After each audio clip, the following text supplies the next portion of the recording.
아내가 몰래 제 인감을 훔쳐 대출을 받았습니다. 30년을 밥지어 먹인 남편의 입에서 나온 말이었습니다. 이불 속에서 몰래 울던 아내를 그 남자는 법정에 팔아넘겼습니다. 순자는 수갑을 차고 시장 골목을 지나며 단 한마디도 하지 않았습니다. 억울하다는 말 대신 평생 참아온 눈물 한 방울이 뺨을 타고 흘렀습니다.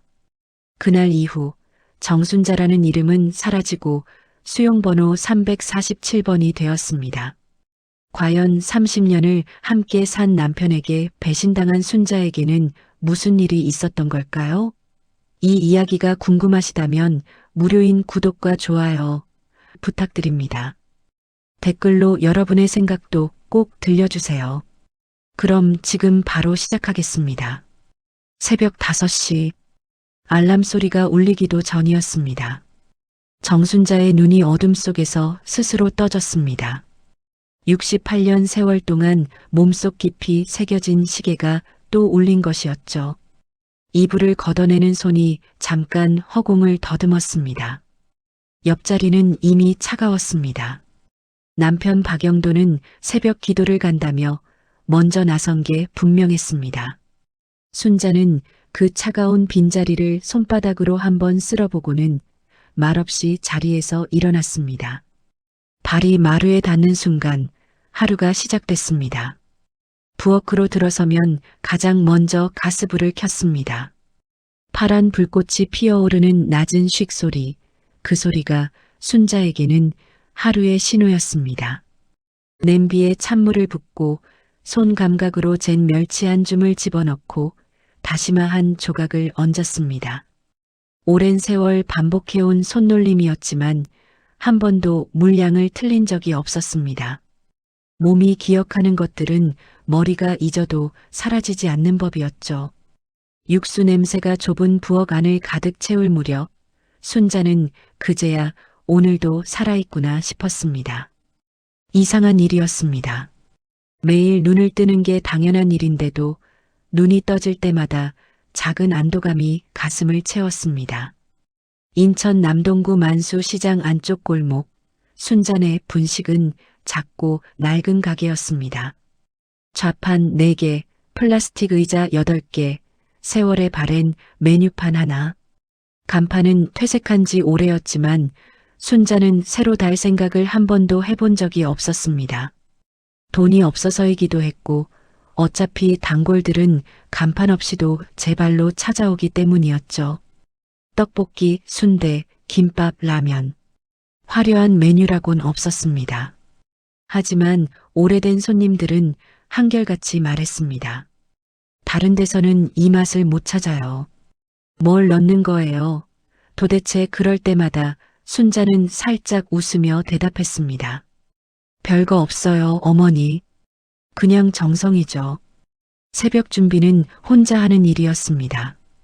단무지를 써는 손이 빠르고 정확했습니다. 35해가 만들어낸 솜씨였죠. 오이를 다듬고 시금치를 데치고 달걀을 풀고 참기름을 두르고 손이 쉴 새 없이 움직이는 동안에도 순자의 눈은 항상 먼 곳을 바라봤습니다. 무언가를 생각하는 것도 같고 아무것도 생각하지 않는 것도 같은 오랜 고요가 깃든 눈이었습니다. 시장 어르신들은 가끔 말하곤 했습니다. 순자 눈에는 뭔가가 있어. 말을 안 해서 그렇지. 남편 박영도는 달랐습니다. 71의 나이에도 허리를 반듯하게 세우고 마을 구석구석을 누비는 사람이었습니다. 교회에서는 장로로서 통성기도를 이끌었고 새마을의 간부로서는 동네 대소사에 한 번도 빠진 적이 없었습니다. 누가 병이 났다 하면 문병을 갖고 상을 당했다 하면 가장 먼저 달려갔습니다. 마을 사람들은 모이면 말했습니다. 박 장로님은 진짜 어른이야. 요즘 세상에 저런 분이 어디 계셔. 인자한 얼굴, 낮고 무게 있는 목소리, 흐트러짐 없는 몸짓. 밖에서 본 영도는 흠잡을 데가 없는 사람이었습니다. 그러나 대문 안쪽은 달랐습니다. 하루 일과를 마치고 파김치가 된 몸으로 집에 들어서면 영도는 텔레비전에서 눈도 떼지 않은 채 물었습니다.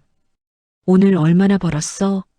수고했다는 말 한마디, 따뜻한 눈빛 한 번, 그런 것들은 30년이 넘도록 없었습니다. 순자가 아픈 무릎을 주무르며 식탁에 겨우 앉으면 영도는 거기에 또 한마디를 얹었습니다. 분식집에서 뭐가 남냐? 그 고생을 왜 하는지 모르겠어. 비웃음인지 불만인지 그 경계는 언제나 흐릿했습니다. 하지만 들을 때마다 가슴 어딘가가 조용히 오래 쓰렸습니다. 순자는 그 말을 들으면서도 고개를 숙이고 밥을 떠넣었습니다. 말을 해봐야 다툼이 되고 다툼은 더 깊은 상처를 남긴다는 것을 오랜 세월이 가르쳐준 방식이었습니다. 그래도 같이 늙어가는 사람이니까. 그게 순자의 믿음이었습니다. 가슴 한켠에 조용히 눌러놓은 30년 된 믿음이었습니다. 세상이 다 등을 돌려도 삶이 아무리 고단해도 곁에 사람 하나 있다는 것만으로 버텨낼 수 있다고. 그 믿음 하나가 순자를 매일 새벽 5시에 눈뜨게 했고 차가운 마루에 발을 내딛게 했으며 가스불 앞에 다시 서게 했습니다.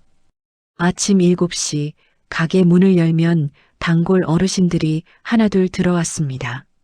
순자야, 나왔어. 어머니, 어서 오세요. 떡볶이 드려요? 그 짧은 인사들이 오가는 시간이 하루 중 가장 따뜻한 순간이었습니다. 김밥 한 줄 썰어 접시에 담아 내밀 때, 손님이 고개를 끄덕이며 역시 맛있어 할 때, 순자의 얼굴에는 그 무엇과도 바꾸기 어려운 표정이 피어났습니다. 자랑스러움도 아니고 감격도 아닌 그냥 살아있다는 작은 확인 같은 것이었습니다. 저녁이 되면 가게 문을 닫고 좌판을 닫고 비닐봉지 하나 손에 들고 시장 골목을 빠져나왔습니다. 불빛이 하나씩 꺼지는 골목길, 순자는 무릎을 달래며 천천히 걸었습니다. 발걸음이 느려도 멈추지는 않았습니다. 순자는 그런 사람이었습니다. 멈추는 법을 몰랐습니다. 집 대문 앞에 서면 잠깐 발길을 멈췄습니다. 창문 너머로 텔레비전 소리가 낮게 흘러나왔습니다. 영도가 있다는 뜻이었죠. 순자는 숨을 한번 고르고 조용히 문을 밀었습니다. 오늘도 별일 없기를, 오늘도 무사히 넘어가기를. 그 작은 바람이 순자의 저녁 기도였습니다.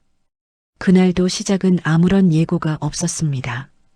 오전 11시, 점심 손님을 맞이할 준비로 한창 분주하던 시간이었습니다. 순자는 떡볶이 국물을 한번 휘저은 뒤 김밥 재료를 가지런히 늘어놓았습니다. 참기름 냄새가 좁은 가게 안에 퍼지고 조용히 끓어오르는 육수 소리가 배경처럼 깔려 있었습니다. 단골 어르신 한 분이 문 앞에서 막 들어서려던 참이었습니다. 그때였습니다. 문이 열렸습니다. 그런데 얼굴들이 낯설었습니다. 짙은 양복 차림의 남자둘과 제복을 입은 경찰관 한 명이 가게 안으로 들어섰습니다. 세 사람이 발을 들이밀자 공기가 순식간에 굳어버렸습니다. 단골 어르신이 움찔하며 뒤로 물러섰고 구석자리에서 라면을 먹던 손님이 젓가락을 소리 없이 내려놓았습니다. 순자는 반쯤 든 국자를 그대로 쥔 채 천천히 고개를 들었습니다. 정순자 씨 되시죠? 양복 남자 중 하나가 물었습니다. 인사도 없이 미소도 없이 건조하게 던진 말이었습니다. 순자는 천천히 고개를 끄덕였습니다. 네, 제가 정순자입니다. 무슨 일로 오셨어요? 남자가 서류 봉투를 꺼내며 신분증을 내밀었습니다. 은행 여신관리팀, 그 아래 경찰청 수사과. 순자의 눈이 글자들을 천천히 더듬었습니다. 글을 막힘없이 읽지는 못했지만 몸이 먼저 뭔가 잘못되었음을 감지했습니다. 손끝이 서늘해졌습니다. 남편 박영도 씨 명의로 된 대출건에 대해 사기 혐의로 조사를 나왔습니다. 사기요? 대출은 제가 가게 운영 자금이 부족해서 받은 거예요. 남편도 알고 있었어요. 같이 은행에 갔는걸요. 고소인 측 진술에 따르면 아내 되시는 분이 남편 몰래 인감을 도용해 대출을 받았다고 합니다. 순자는 눈을 깜빡였습니다. 가슴 어딘가가 쿵 하고 내려앉는 기분이었습니다. 고소인이 누구라고요? 경찰이 서류를 들어보였습니다. 박영도 씨입니다. 남편 되시는 분이요. 그 짧은 한마디가 가게 안 공기를 순식간에 얼어붙게 만들었습니다. 순자의 손에서 국자가 기울었습니다. 뜨거운 국물이 손등 위로 흘러내렸습니다. 따가운 열기가 피부를 파고드는데도 그 자리에서 꼼짝도 못했습니다. 아프다는 것조차 느끼지 못했습니다. 머릿속이 통째로 텅 비어버린 것 같았습니다. 남편이 나를 고소했다고 믿기지 않았습니다. 30년이 넘는 세월을 함께해온 사람이었습니다. 처음엔 사랑이라는 이름으로, 나중엔 그냥 운명이라는 이름으로 받아들이며 살아온 사람이었습니다. 아침이면 밥상을 차리고, 아플 땐 병원에 데려가고, 새벽이면 그 사람의 기도 소리를 자장가처럼 들으며 잠들었습니다. 그 사람의 이름이 고소인 칸에 적혀 있다고 했습니다. 순자는 손에 걸쳐 두었던 앞치마를 천천히 내려놓았습니다. 손이 떨렸습니다. 숨을 깊이 들이쉬어 봤지만 가슴이 좀처럼 열리지 않았습니다. 잠깐요. 남편한테 전화 한 통만 해도 될까요? 뭔가 오해가 있는 것 같아서요. 그 순간 가게 문이 다시 열렸습니다. 박영도였습니다. 순자의 가슴이 솟구쳤습니다. 왔구나. 설명해 줄 거야. 뭔가 잘못된 거야. 생각들이 한꺼번에 밀려들었습니다. 하지만 영도는 가게 안으로 들어서며 순자를 한번 바라봤다가 이내 시선을 다른 곳으로 돌렸습니다. 오해를 풀러온 사람의 얼굴이 아니었습니다. 당황함도 미안함도 그 어떤 것도 담기지 않은 차갑고 텅 빈 눈빛이었습니다. 아내가 몰래 제 인감을 가져다가 대출을 받은 게 맞습니다. 저는 전혀 몰랐습니다. 영도의 목소리는 낮고 또렷했습니다. 마을 사람들 앞에서 장로로서 발언할 때의 그 묵직하고 절제된 목소리였습니다. 흔들림 하나 없이 나온 말이었습니다. 순자는 입술이 열렸다 닫혔습니다. 여보, 내가 왜 그런 짓을 해요? 그 대출 당신이 직접 도장 찍었잖아요. 같이 창구에 앉았잖아요. 영도는 끝내 눈을 마주치지 않았습니다. 고개를 조금 돌린 채 창밖을 바라봤습니다. 그 옆모습이 낯설었습니다. 30년을 봐온 얼굴인데 생전 처음 보는 사람 같았습니다. 경찰이 앞으로 나섰습니다. 정순자 씨, 자세한 건 서에서 말씀하시죠. 함께 가주셔야겠습니다. 발이 움직였습니다. 뭔가에 이끌리듯 발이 제 의지와 상관없이 앞으로 나아갔습니다. 가게 문을 나서는 순간 시장 골목 사람들의 눈이 한꺼번에 쏠렸습니다. 국밥집 아주머니, 야채가게 할아버지, 세탁소 딸아이. 모두가 멈춰선 채 순자를 바라봤습니다. 말은 없었지만 그 침묵이 말보다 훨씬 크게 들려왔습니다. 수군거림이 골목 바닥을 타고 스멀스멀 번져나갔습니다. 경찰차 문이 닫혔습니다. 창밖으로 가게 간판이 보였습니다. 퇴색한 글씨로 적힌 순잔의 분식. 30년을 한자리에서 지켜온 곳이었습니다. 저 안에서 밀가루 반죽을 치대고 국물을 끓이고 손님들과 눈을 맞추며 살았던 시간들이 한꺼번에 스쳐 지나갔습니다. 순자는 눈을 감지 않았습니다. 차가 골목을 완전히 빠져나갈 때까지 끝까지 그 간판을 바라봤습니다. 내가 뭘 잘못한 걸까? 차가 멀어지자 간판이 시야에서 사라졌습니다. 순자는 그제야 고개를 내리깔았습니다. 손등을 내려다보니 국물에 데인 자리가 벌겋게 달아올라 있었습니다. 그제야 아팠습니다. 뒤늦게, 천천히 모든 것이 한꺼번에 아파왔습니다. 경찰차에서 내린 순간 냄새가 먼저였습니다. 시멘트와 쇠, 그리고 어딘지 모를 오래된 습기. 순자는 발걸음을 옮기면서도 자꾸 뒤를 돌아봤습니다. 아직 실감이 나지 않았습니다. 꿈이라면 이쯤에서 깨야 했습니다. 하지만 발바닥을 짓누르는 차가운 콘크리트 바닥은 지금 이것이 꿈이 아님을 조용히 알려주고 있었습니다. 구치소 접수대 앞에서 순자는 소지품을 하나씩 꺼내 바구니에 담았습니다. 지갑, 열쇠꾸러미, 분식집 앞치마 주머니에 늘 넣고 다니던 작은 손거울. 직원이 목록을 적는 동안 순자는 그 손거울을 마지막으로 한번 바라봤습니다. 거울 속 얼굴이 낯설었습니다. 눈이 벌겋게 충혈되어 있었고 입술색이 가셔 있었습니다. 언제부터 저렇게 됐는지 알 수 없었습니다. 바구니가 닫혔습니다. 거울도 함께 사라졌습니다. 이름 정순자, 수용번호 347번. 직원의 목소리는 메말랐습니다. 종이에 번호를 적어 순자의 앞에 밀었습니다. 순자는 그 숫자를 내려다봤습니다. 347. 세 자리 숫자가 자신을 대신하게 된 순간이었습니다. 이름이 사라졌습니다.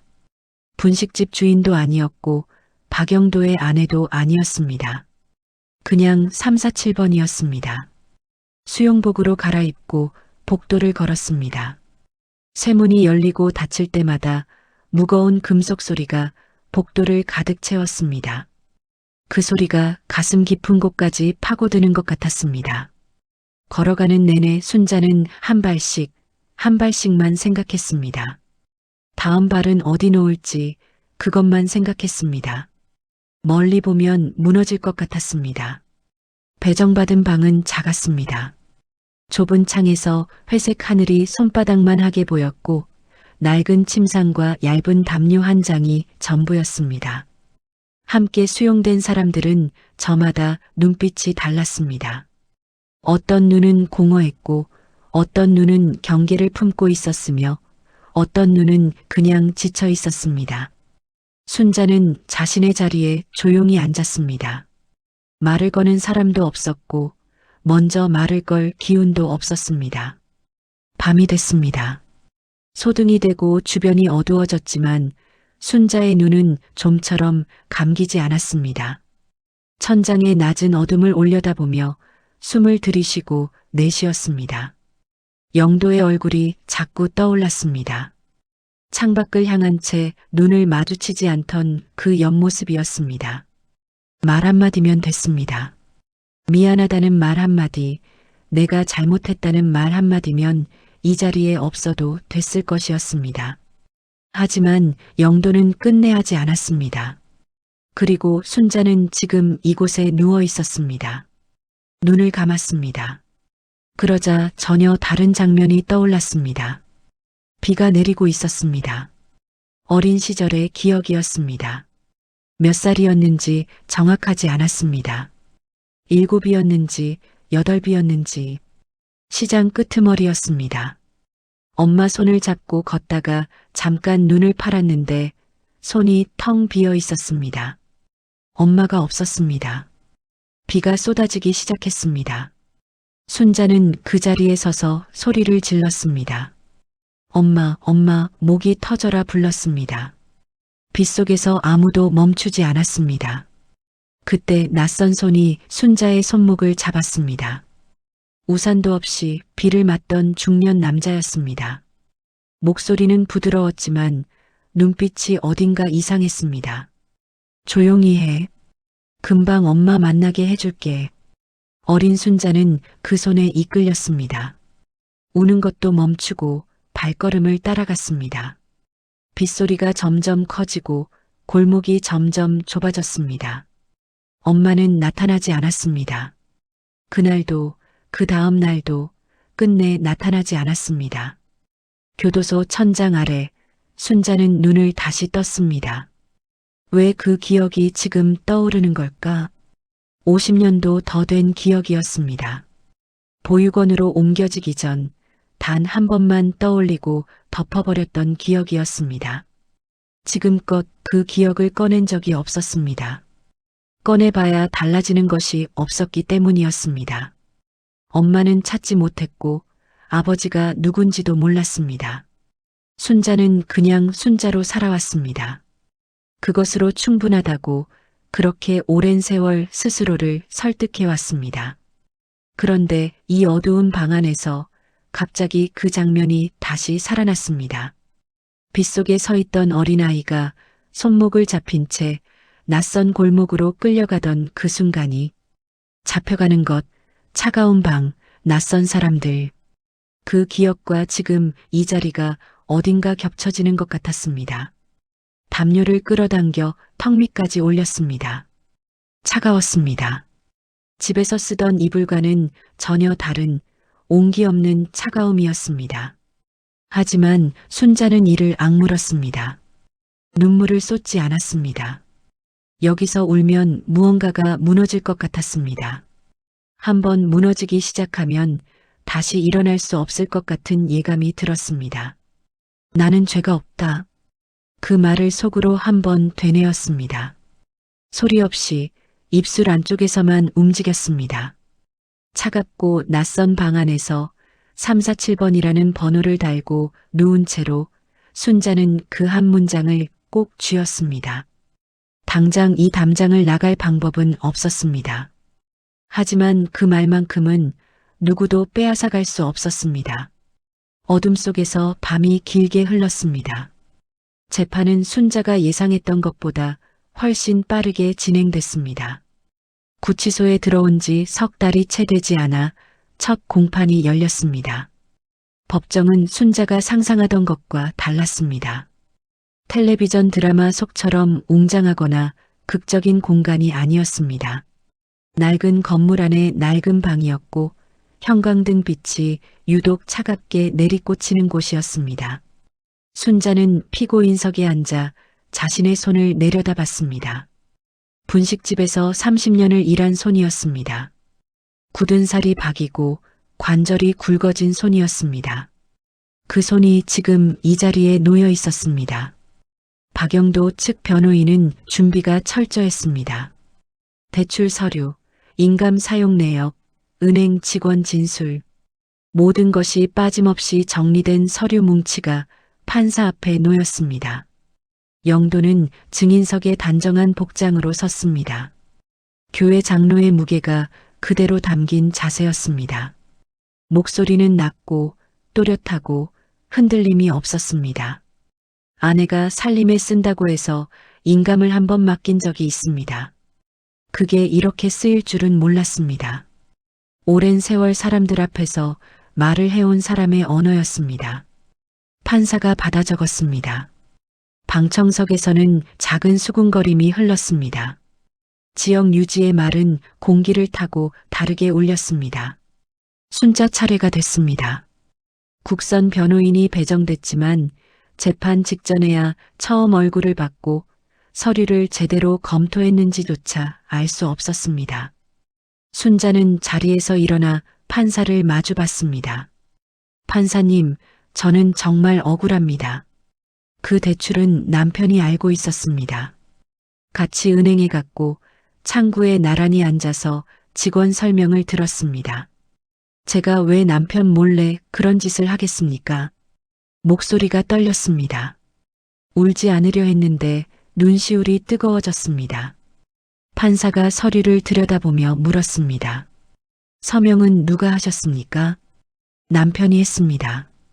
저는 글을 잘 못 읽어서 서류 내용 설명은 직원이 해줬고 사인은 남편이. 그렇다면 본인이 서류를 직접 작성한 것은 아니군요. 판사의 말투는 감정이 없었습니다. 하지만 그 질문 속에서 순자의 말이 어떻게 기록될지 순자는 직감적으로 알아챘습니다. 글을 제대로 읽지 못한다는 사실이 자신을 지키는 말이 아니라 오히려 변명처럼 들리고 있었습니다. 더 설명하려 했지만 국선 변호인이 조용히 앉으라고 눈짓을 보냈습니다. 판결은 두 번째 공판에서 내려졌습니다. 피고인 정순자 징역 3년. 그 말이 법정 안을 가로질렀습니다. 순자는 몸이 굳었습니다. 3년이라는 숫자가 귓속으로는 들어오는데 머릿속으로는 닿지 않았습니다. 방청석 어딘가에서 낮은 탄식 소리가 새어나왔습니다. 순자는 고개를 들어 방청석을 훑었습니다. 시장 골목 단골 어르신도 이웃도 영도도 없었습니다. 아는 얼굴이 단 하나도 없었습니다. 다시 수용복을 입었습니다. 다시 복도를 걸었습니다. 쇠문 소리가 다시 울렸습니다. 이번에는 3년이라는 무게가 그 소리 안에 함께 담겨 있었습니다. 시간이 흘렀습니다. 한 주가 지나고 한 달이 지났습니다. 면회 신청서에 이름을 올린 사람은 단 한 명도 없었습니다. 시장 골목 사람들은 수군거렸을 것이고 마을 사람들은 교회 장로의 말을 믿었을 것이었습니다. 순잔의 분식 간판 아래 셔터가 내려져 있을 것이었습니다. 30년 세월이 스며든 그 가게의 셔터가 어느 날 저녁 마주 누운 수감자가 말을 걸어왔습니다. 50대쯤 돼 보이는 눈매가 날카롭고 표정이 많지 않은 여자였습니다. 밖에서 기다리는 사람 있어요? 순자는 천장을 보다가 천천히 고개를 저었습니다. 없습니다. 여자가 낮게 그러나 분명하게 말했습니다. 그럼 버티기 힘들 거예요. 기다리는 사람이 없으면 이 안에서 사람이 녹아내리거든요. 희망이 없으면 버티질 못해요.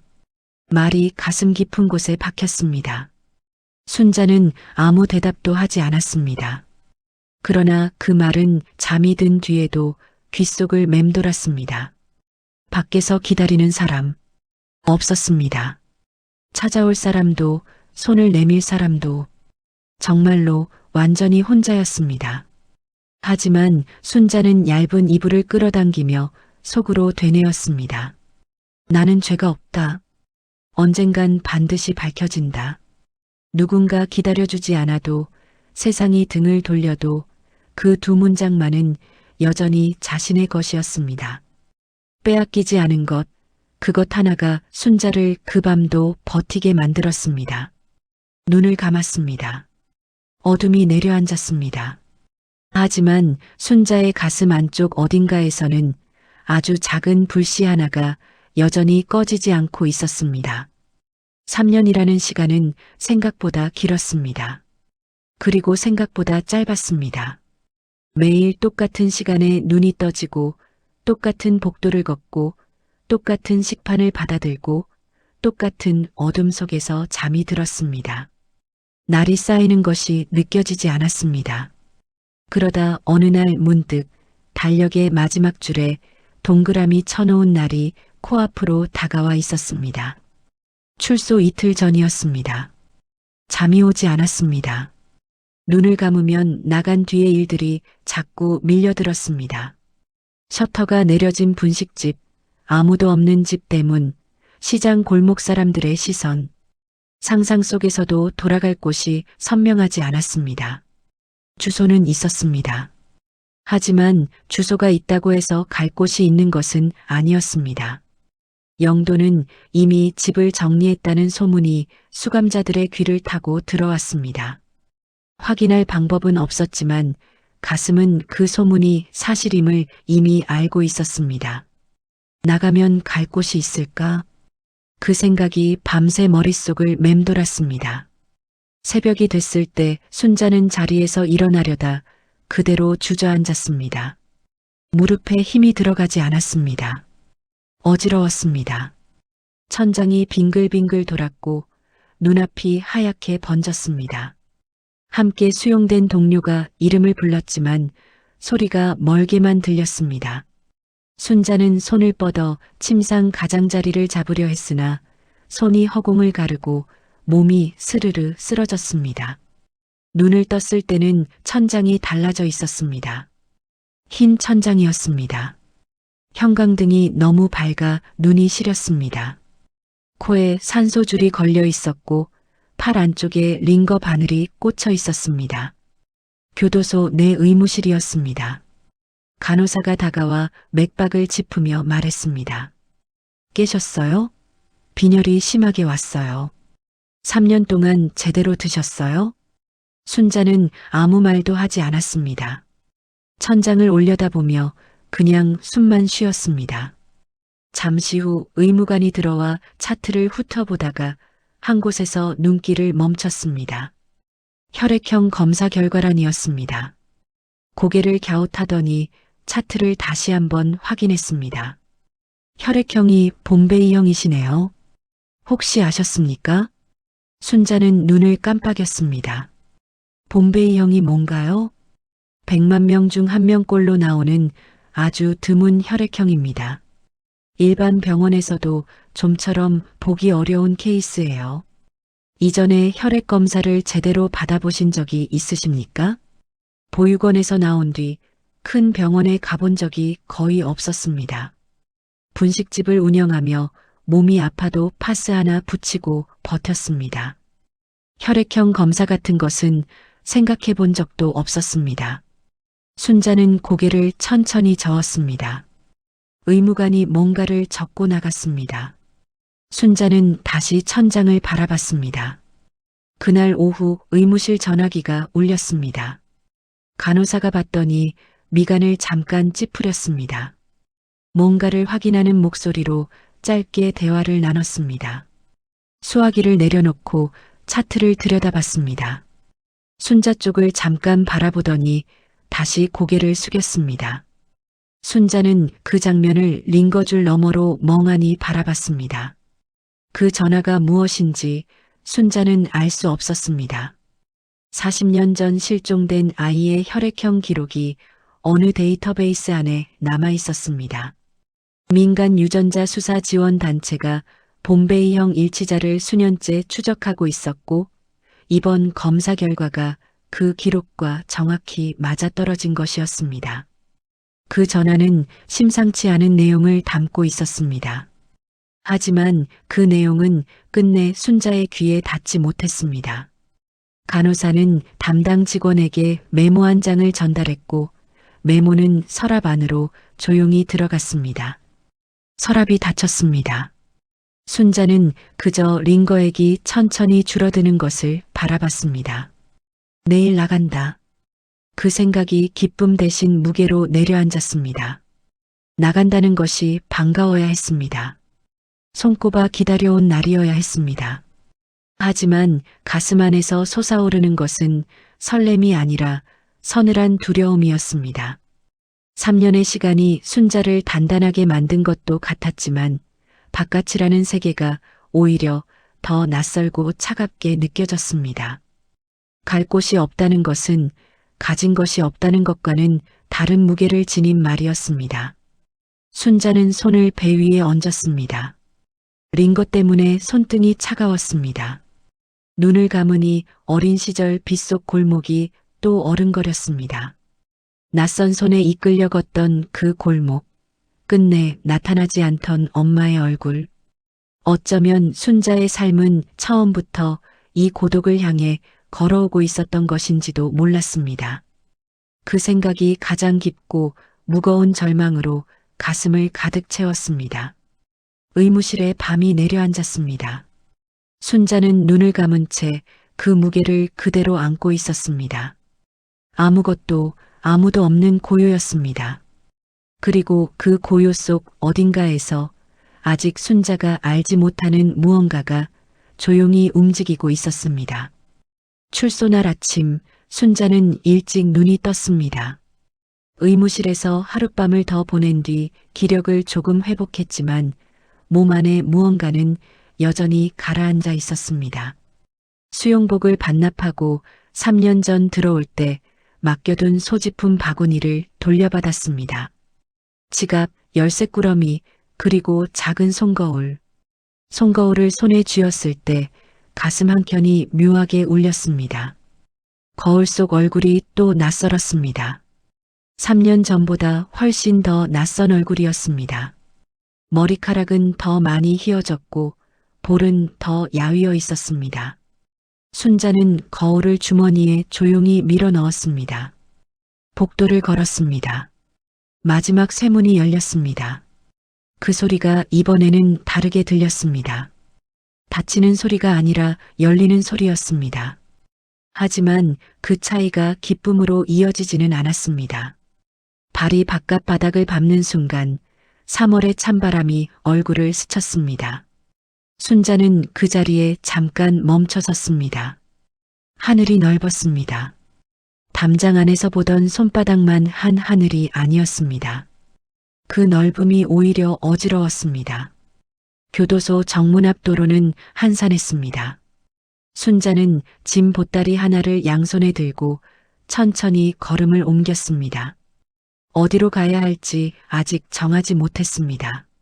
일단 걷기 시작하면 발이 알아서 길을 찾을 것이라고 그렇게 막연하게 생각할 뿐이었습니다. 그때였습니다. 도로 한편에 검은 세단 한 대가 조용히 서 있었습니다. 광택이 나는 차였습니다. 교도소 앞 풍경과는 어울리지 않는 묵직하고 단정한 차였습니다. 순자는 별 생각 없이 그 앞을 지나치려 했습니다. 뒷문이 열렸습니다. 흰 머리카락이 먼저 보였습니다. 그 다음 지팡이 끝이 바닥을 짚었습니다. 양복을 차려입은 노인이 차에서 천천히 내렸습니다. 여든이 훌쩍 넘어 보이는 나이였습니다. 허리가 약간 굽어 있었지만 그 몸 안에 담긴 무게는 허리의 굽음과 상관없이 단단해 보였습니다. 뒤따라 내린 중년 남자가 팔을 부축하려 했지만 노인은 조용히 손을 저었습니다. 노인이 천천히 순자 쪽으로 걸어왔습니다. 순자는 멈춰 섰습니다. 알 수 없는 느낌이 발바닥 아래서부터 올라왔습니다. 분명 모르는 얼굴이었습니다. 그런데 모르는 사람이 아닌 것 같은 감각이 동시에 들었습니다. 불안도 경계도 아닌 표현하기 어려운 아득함이었습니다. 노인이 순자 앞에 섰습니다. 손이 떨리고 있었습니다. 지팡이를 쥔 손이 아니라 옆에 축 늘어진 왼손이 미세하게 떨렸습니다. 노인은 순자의 얼굴을 바라봤습니다. 오래, 아주 오래 바라봤습니다. 목젖이 천천히 위아래로 움직였습니다. 정순자 씨, 낮고 갈라진 목소리였습니다. 그 목소리 안에 무언가가 단단히 눌려 있었습니다. 수십 년을 참아온 것들이 가득 담긴 소리였습니다. 순자는 대답 대신 고개를 조금 끄덕였습니다. 노인이 다시 순자의 얼굴을 들여다봤습니다. 이번에는 더 오래, 더 깊이, 여든이 넘은 얼굴 위로 감추지 못한 떨림이 번졌습니다. 아니, 내 딸이다. 작게 나온 말이었습니다. 혼잣말처럼 흘러나왔지만 순자의 귀에는 또렷하게 박혔습니다. 그 말의 의미를 머리로 이해하기 전에 몸이 먼저 굳었습니다. 부축하던 중년 남자가 앞으로 나와 공손하게 말했습니다. 정순자 씨, 저는 회장님 측 법률 대리인입니다. 이분은 김도연 회장님으로 올해 연세가 88이십니다. 오랜 세월 수소문에 오신 분이 계신데 혈액형 기록과 유전자 검사 예비 결과가 일치하는 분이 바로 순자 씨이십니다. 40여 년 전 납치 피해 기록도 확인됐습니다. 서류를 내밀었습니다. 순자는 받아들었습니다. 손이 떨렸습니다. 글자들이 눈앞에서 흔들렸습니다.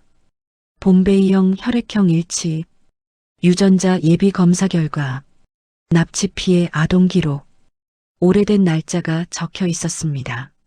순자가 비오는 골목에서 낯선 손에 이끌려 걷던 바로 그 무렵의 날짜였습니다. 순자는 고개를 들었습니다. 김도연이 여전히 떨리는 눈으로 바라보고 있었습니다. 그 눈 안에 기나긴 세월이 담겨 있었습니다. 찾아 헤맨 시간, 포기할 뻔했던 시간, 그리고 끝내 포기하지 않은 시간. 순자는 울지 않았습니다. 눈물이 없어서가 아니었습니다. 눈시울이 뜨겁게 달아올랐습니다. 하지만 그보다 먼저 가슴 안에서 올라온 것은 낯선 감정이었습니다. 슬픔도 기쁨도 아닌 오랜 세월의 피로 같은 것이었습니다. 이 기쁜 소식을 어떻게 받아들여야 할지 몸이 방법을 몰랐습니다. 순자는 서류를 접어 손에 꼭 쥐고 천천히 입을 열었습니다. 저는 그냥 분식집 여자입니다. 담담한 말이었습니다. 거부도 아니고 반가움도 아닌 긴 세월 끝에 닿은 솔직한 말이었습니다. 68년을 살아오면서 순자가 아는 자신은 그것뿐이었습니다. 이름도 번호도 아닌 새벽 5시에 눈을 뜨고 가스불을 켜던 분식집 여자. 그 말에 김도연은 고개를 떨궜습니다. 지팡이를 짚은 손에 힘이 들어갔습니다. 굽은 어깨가 더 작아지는 것 같았습니다. 한 걸음 앞에 서 있는 딸이 자신을 아버지로 부르지 않았습니다. 그 무게가 88년을 살아온 노인의 등을 조용히 눌렀습니다. 두 사람 사이로 3월의 바람이 소리 없이 지나갔습니다. 재심 청구서가 법원에 접수된 것은 출소 후 2달이 지난 때였습니다. 김도연의 법률 대리인은 달랐습니다. 대형 법무법인 소속의 변호사 셋이 서류 더미를 들고 순자의 맞은편에 앉았습니다. 처음 만나는 날 수석 변호사가 말했습니다. 순자 씨, 이번엔 다릅니다. 끝까지 가겠습니다. 짧은 말이었지만 무게가 달랐습니다. 3년 전 국선 변호인의 무심한 눈짓이 아니었고 서둘러 끝내려는 목소리도 아니었습니다. 순자는 그 말을 듣고 처음으로 천천히 고개를 끄덕였습니다. 재심이 열리기 전까지 석 달이 걸렸습니다. 그 시간 동안 변호인단은 3년 전 재판 기록을 처음부터 다시 뒤집었습니다. 대출 서류의 인감 도장을 감정기관에 새로 맡겼습니다. 결과는 명확했습니다. 인감 도장이 찍힌 각도와 압력이 순자의 손 특성과 전혀 맞지 않았습니다. 오히려 영도의 손 근력과 일치하는 패턴이었습니다. 은행 창구 폐쇄회로 영상도 찾아냈습니다. 화질이 낮았지만 두 사람이 나란히 앉아 직원 설명을 듣는 장면이 또렷하게 담겨 있었습니다. 3년 전 재판에서는 제출조차 되지 않았던 자료였습니다. 그리고 더 깊은 곳에서 더 오래된 것이 나왔습니다. 영도가 수년 전부터 사채업자와 거래해온 기록이었습니다. 순자 명의로 작성된 각서, 위조된 서명, 순자 모르게 설정된 담보, 분식집 건물까지 담보로 잡혀 있었습니다. 영도는 불어난 빚을 감추기 위해 아내를 희생양으로 삼았습니다. 순자가 교도소에 들어간 사이 가게를 정리하고 집을 팔아 빚을 갚았습니다. 30년 동안 함께 일군 것들이 그렇게 사라졌습니다. 재심 첫날 법정은 조용했습니다. 순자는 피고인석이 아닌 신청인석에 앉았습니다. 그것만으로도 이미 달랐습니다. 변호인단이 자료를 하나씩 제출했습니다. 인감 감정 결과, 폐쇄회로 영상, 금융거래 내역, 위조 서명 감정서. 판사가 서류를 넘기는 속도가 점점 느려졌습니다. 방청석은 숨을 죽이고 있었습니다. 박영도가 증인석에 섰습니다. 3년 전과 달리 이번에는 혼자였습니다. 변호인을 선임하지 않았습니다. 법정에 들어설 때만 해도 허리를 곧게 세우려 했습니다. 하지만 변호인이 자료를 하나씩 들이밀자 그 자세가 조금씩 무너지기 시작했습니다. 폐쇄회로 영상이 재생됐습니다. 화면 속 영도가 창구 앞에 순자와 나란히 앉아 직원의 설명을 듣고 있었습니다. 법정 안이 잠시 완전한 고요에 잠겼습니다. 박영도 씨, 이 영상 속 인물이 본인입니까? 판사의 목소리는 감정 없이 평탄했습니다. 영도는 대답하지 않았습니다. 증인석 난간을 쥔 손등에 핏줄이 도드라졌습니다. 잠시 후 천천히, 아주 천천히 고개가 내려갔습니다. 잠깐 욕심이 생겼습니다.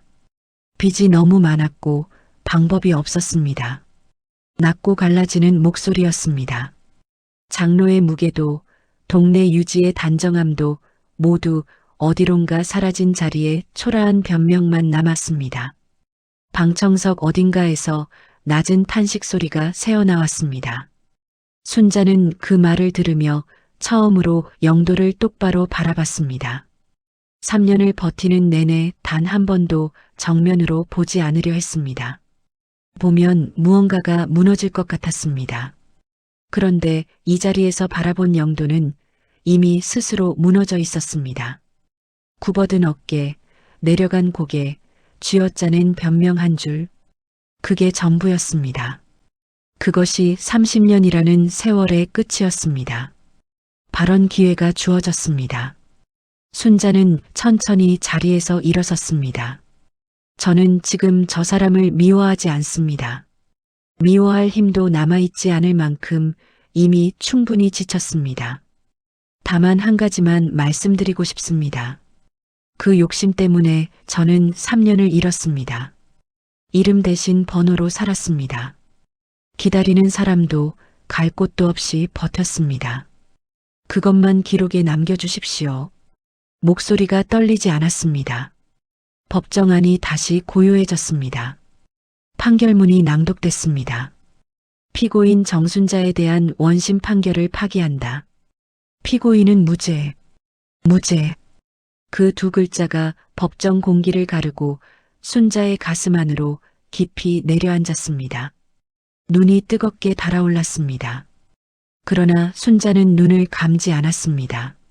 3년을 버티게 한 그 두 문장이 마침내 이 자리에서 증명됐습니다. 나는 죄가 없다. 언젠간 반드시 밝혀진다. 그 말들이 틀리지 않았습니다. 방청석 끄트머리에서 김도연이 지팡이를 두 손으로 쥔 채 고개를 숙이고 있었습니다. 88배 어깨가 소리 없이 흔들렸습니다. 순자는 그 모습을 바라봤습니다. 오래, 아주 조용히 바라봤습니다. 무죄 판결 이후 사람들이 몰려들었습니다. 기자들이 법원 앞에서 마이크를 들이밀었습니다. 대기업 창업주의 딸, 억울하게 옥살이를 한 여인, 극적인 신분 역전. 세상은 그 이야기를 자신들이 원하는 방식으로 포장하고 싶어 했습니다. 순자는 그 모든 것을 조용히 지나쳤습니다. 카메라 앞에 서지 않았고 마이크를 향해 발걸음을 멈추지 않았습니다. 법률 대리인이 대신 짧은 입장문을 읽었습니다. 순자는 그 자리에서 이미 다른 곳을 보고 있었습니다. 김도연이 머물고 있는 요양병원을 처음 찾아간 것은 판결 사흘 뒤였습니다. 넓고 조용한 방이었습니다. 창밖으로 정원이 보였고 늦봄의 햇살이 바닥에 길게 깔려 있었습니다. 김도연은 침대에 비스듬히 기대어 앉아 있었습니다. 순자가 들어서자 천천히 고개를 들었습니다. 두 사람은 한동안 말이 없었습니다. 어색한 침묵이 아니었습니다. 서로가 서로에게 조금씩 익숙해지는 시간이었죠. 김도연이 먼저 입을 열었습니다. 내가 더 일찍 찾았어야 했는데. 순자는 창밖 정원을 바라보다 천천히 말했습니다. 이렇게 찾아주신 것만으로도 충분합니다. 김도연의 손이 천천히 순자의 손 위로 얹혔습니다. 88회를 산 손이었습니다. 주름이 깊고 뼈마디가 굵은 손이었습니다. 순자는 그 손을 피하지 않았습니다. 가만히 받아들었습니다. 그것으로 충분했습니다. 말 대신 손의 무게로 전해지는 것들이 있었습니다. 두 사람 사이에 흐르는 긴 세월이 그 손끝을 통해 조용히 연결되는 것 같았습니다. 재벌가로 들어오라는 제안은 이후에도 여러 차례 있었습니다. 법률 대리인이 차분하게 설명했습니다. 상속 문제, 재산 이전, 가족 등록. 어디서도 겪어보지 못한 규모의 이야기들이었습니다. 순자는 전부 듣고 난 뒤 조용히 고개를 저었습니다. 저는 그 세계를 모릅니다. 모르는 곳으로 들어가는 것은 제 방식이 아닙니다. 대신 순자가 원하는 것을 말했습니다. 작은 사무실 하나면 됐습니다. 억울한 사람을 위한 무료 법률 지원을 할 수 있는 공간이면 충분했습니다. 김도연은 그 말을 듣고 한참 동안 창밖을 바라봤습니다. 정원의 나무가 바람에 흔들리는 것을 오래 바라봤습니다. 그러다 아주 낮게 하지만 분명하게 말했습니다. 그렇게 해라. 재단 설립에는 생각보다 시간이 걸리지 않았습니다. 김도연 측이 초기 자금을 지원했고 뜻있는 변호사 2명이 재능 기부로 합류했습니다. 이름은 순자가 직접 지었습니다. 억울한 사람을 위한 무료 법률 지원 재단. 거창한 이름이 아니었습니다. 화려한 한자어도 없었습니다. 그냥 하고 싶은 말을 그대로 이름으로 붙였습니다. 3년 동안 글을 제대로 읽지 못한다는 이유로 변명으로 기록됐던 순자가 이번엔 스스로 이름을 지은 것이었습니다. 재단 사무실은 만수시장 골목 근처에 자리를 잡았습니다. 일부러 고른 자리였습니다.